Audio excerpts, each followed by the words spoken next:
wawancara untuk kurikulum 2013. Di sini saya bicara 2013? kelas berapa? Kelas 1. Kelas 1. Di sini kami ingin wawancara Ibu tentang kurikulum Merdeka. Apakah Ibu memahami tentang kurikulum Merdeka? Kalau belum paham itu belum paham, tapi pernah mendengar kurikulum Merdeka. Karena kami sudah menerapkan sedikit. Bagaimana pandangan Ibu tentang kurikulum Merdeka ini? Tentang kurikulum Merdeka. Kalau pandangan saya pribadi, pandangannya belum bisa memberikan seluas-luasnya karena kurikulum Merdeka menurut kami belum menerapkan secara real atau secara nyata di sekolah ini. Jadi kalau pandangan kami kurikulum Merdeka ini kurikulum yang masih baru. Kami masih belum banyak belajar tentang kurikulum Merdeka ini. Perbedaan apa yang mendasar menurut Ibu tentang kurikulum Merdeka sebelumnya dengan kurikulum Merdeka? Ini kan ada kurikulum Merdeka. Ini perbandingannya dengan Perbedaan dari kurikulum sebelumnya. Kalau perbedaannya jelas berbeda. Kalau K13 kan itu kan dibagi per tema-tema, per subtema-tema. Sedangkan kurikulum Merdeka ini kan dari sebelumnya kan sudah menggunakan KIKD. Kalau kurikulum Merdeka ini kan ganti nama jadi apa CPTP, tujuan pembelajarannya, capaiannya. Kalau perbedaannya cara pembelajarannya dari ininya berbeda dari kalau pembelajarannya lebih ini ya, kalau untuk banyak materinya lebih ke K13. Apa pengertian ini tidak terlalu cepat, kesannya seperti ganti menteri, ganti kurikulum. Ini pertanyaan ini sebenarnya sudah terlambat kan? Apakah sudah terlalu cepat? Karena kan memang kurikulum Merdeka ini kan sudah berapa tahun kan? Mendengarnya itu kan kisi-kisi atau semuanya kalau sudah dengar tuh udah lama. Namun kan implementasinya kan banyak belum diterapkan. Walaupun sebenarnya sudah banyak seminar yang diadakan. Apakah sekolah Ibu telah menerapkan kurikulum Merdeka?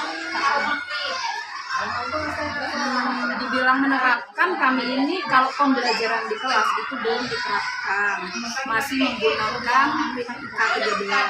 Namun karena tuntutan dari sekolahan dan dari dinas itu kami sudah harus menggunakan rapor kurikulum Merdeka. Jadi kami sudah menggunakan rapor kurikulum Merdeka dengan ini terbatas lah, ibaratnya tuh aplikasi belum disediakan karena semester 1 kemarin kami kan harusnya sudah pakai e-raport tapi ternyata aplikasi e-raportnya yang belum siap, buku-buku juga belum ada. Jadi kami kebanyakan ya bagi guru-guru yang tidak gaptek kan bisa menggunakan CPTP-nya kan dari HP, dari internet. Tapi bagi guru-guru yang tertinggal atau guru-guru yang tidak mengetahui bahwa belajar itu kan memang harus menggunakan teknologi ya, tapi di sini kan Infocus kami tidak punya.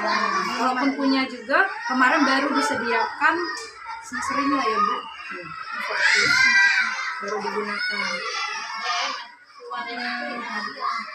Apakah Ibu telah pernah mengikuti pelantikan untuk kurikulum Merdeka? Pelantikan? Ya. Bukan pelatihan kali ya maksudnya. Pelatihan untuk kurikulum 2013. Belum ada. Pelatihan kurikulum Merdeka. Kalau pelatihan belum ada. Dari gugus juga belum ada ya. Pelatihan kan? Pelatihan kan? Kalau pelatihan itu maksudnya pelatihan dari siapa? Kalau pelatihan dari internet, dari ini kan pelatihan kan banyak. Ada pelatihan dari pribadi sama dari dinasnya. Kalau dari dinas kami belum pernah, dari gugus juga belum pernah diadakan pelatihan kurikulum Merdeka ini karena dalam satu gugus itu ada yang sudah menggunakan, ada yang belum. Jadi makanya pelatihannya belum belum diikuti. Bukan belum diadakan ini ya. Belum diadakan. Berarti untuk pelatihannya belum diadakan. Untuk bagaimana implementasi proyek kurikulum Merdeka dalam pembelajaran di kelas. Tadi kan sudah Ibu bilang itu belum diterapkan. Berarti proyek itu belum kami untuk terkait dengan pembelajaran Pancasila yang mana yang intens diimplementasikan dalam pembelajaran. Ya kalau profil pelajar Pancasila kami kan masih menerapkan K13 tadi kan. Jadi profil Pancasila itu sebenarnya sudah diterapkan namun kan tidak menurut dari kurikulum dari kuliahnya. Sebenarnya kan K13 kan juga ada tapi namun dengan profil Pancasila kan. Apakah harapan sekolah dengan melaksanakan kurikulum merdeka? Harapan ke depan? Harapan ke depannya ya kita melihatnya kan siswa-siswa ini kan dengan kurikulum baru ini kan jadi lebih mudah merampung apa yang kita ajarkan. Sudah itu anak-anak ya lebih semangat lagi belajar lah, lebih paham, lebih mengerti, lebih enak dia menerima pembelajaran dari kita, dari strategi-strategi, dari materi. Apakah kurikulum merdeka sesuai dengan kebutuhan siswa dalam pembelajaran? Untuk contohnya seperti apa? Kalau kurikulum merdeka sesuai dengan kebutuhan dengan tidak, ya kalau sudah harus diterapkan sesuai dan sesuai ya kalau menurut saya ya harus diterapkan. Kalau memang sudah dari menterinya ini harus diterapkan sekian ya sesuai kalau itu sudah jadi kebijakan ya harus sesuai. Contohnya seperti apa? Yang sesuai dengan tidaknya. Kalau untuk kelas 1 kurikulum merdeka ini sudah masih terlalu tinggi sih. Saya juga kan kami sekolah di sini kan masih sekolah yang agak sedikit tertinggal, butuh guru-guru penggerak lah sebenarnya. Sedangkan di sini kami belum ada guru penggerak. Bagaimana interaksi guru dengan siswa selama implementasi kurikulum? Kalau interaksi sih bukan selama implementasi kurikulum merdeka aja sih, bagus kalau interaksi antara guru sama siswa di sini. Siswanya ada semangat belajar, tapi memang namanya siswa kan ada beberapa yang memang dari rumah itu datang hanya untuk bermain. Selanjutnya, apakah sebelum mengajar ibu telah mengkaji CP, ATP, atau mengkaji CP, ATP, pengembangan kurikulum pembelajaran? Kembali ke ini tadi, sebenarnya kami kan masih K13 tadi kan. Jadi CP, ATP ini kami kaji pada saat kami sudah ini. Sebenarnya tidak sinkron. Makanya tadi kan ditanyakan wawancaranya ini kan.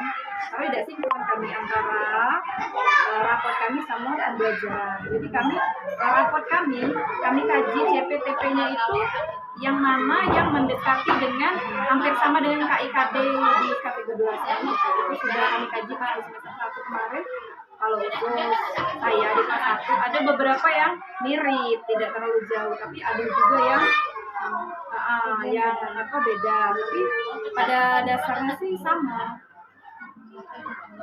Selanjutnya, apakah ibu tahu tentang modul ajar dalam pandangan kurikulum merdeka?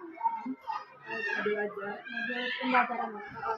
tapi itu tidak pernah kami ini menemukan atau gimana belajarnya tetap belum pernah di modul ajar tuh belum pernah sampai di tangan anak. Berarti Masih gurunya saja yang menggunakan. apakah ibu tahu dalam membuat RPP K13 atau modul rumah sendiri atau hanya mengutip kemudian dikembangkan sendiri dengan komisi sekolah atau silabus dibahas dengan KKG kemudian di sekolah dan disesuaikan dengan kondisi peserta. Ini maksudnya untuk membuat RPP atau modul maksudnya. Enggak, kami kalau RPP dia sendiri memang kami kan di sini kan ada KKG-nya. RPP itu terkadang kami satu tugas itu bisa sama-sama, namun kan dikembangkan sama guru sendiri, misalnya kayak langkah-langkahnya, strategi model. Berarti kalau untuk RPP sudah ini ya. Kalau untuk modul belum. Karena Ini belum pernah, masih pakai yang beredar di masih internet. Untuk selanjutnya bagaimana Anda, Ibu, maksudnya memasukkan unsur literasi, saintifik, host, P5, keterampilan abad 21 di dalam modul yang Anda buat. Berarti belum ya? belum, tapi di K13 itu sudah ada unsur host-nya. Kalau untuk anak-anak kelas 1 kan dia belum pakai ramah yang tinggi kan, masih lock. Tapi kalau untuk saintifik tidak bisa dipakai. Apakah Ibu menemui hambatan dalam pembuatan modul dan bagaimana solusinya? Ini tidak perlu ditanya lagi. Karena belum ada modul. Apakah Ibu adalah seorang guru penggerak? Apakah bagaimana implementasi kegiatan tersebut di sekolah? Tidak, bukan Penggerak. Apakah sekolah Ibu sekolah penggerak? bukan Bukan juga ya? Karena belum melakukan kurikulum pernah. belum ada yang daftar, belum ada yang lulus. Jadi belum ada. Apa yang Ibu lakukan dalam kegiatan awal pembelajaran? Seperti kegiatan pembuka pembelajaran sebelum belajar.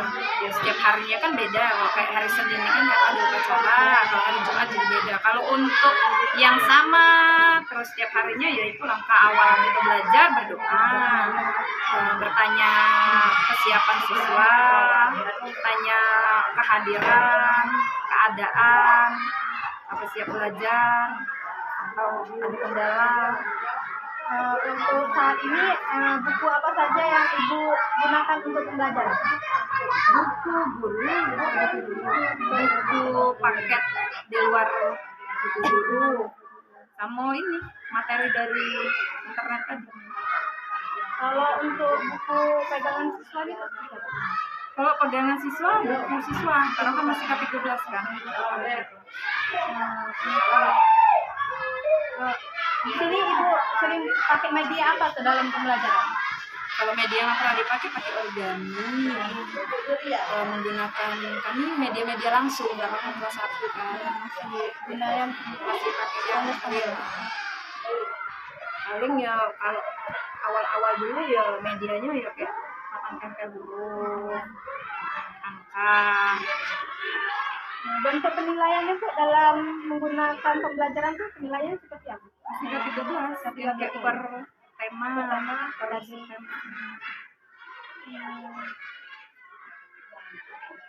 Dalam memberikan penilaian ada hambatan nggak dalam penilaian tersebut?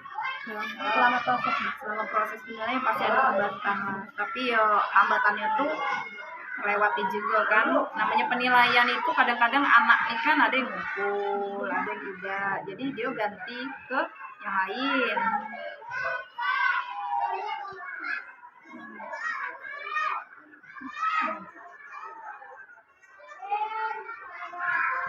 untuk setiap soal yang digunakan dalam ujian itu dibuat sendiri atau dikembangkan dari ibunya sendiri? Ujian. Iya, untuk Kalau soal. untuk saya kelas 1, karena kelas 1 kan tidak dapat dari gugus kan. Jadi dibuat sendiri itu ini apa? Kan saya tuh punya ini apa?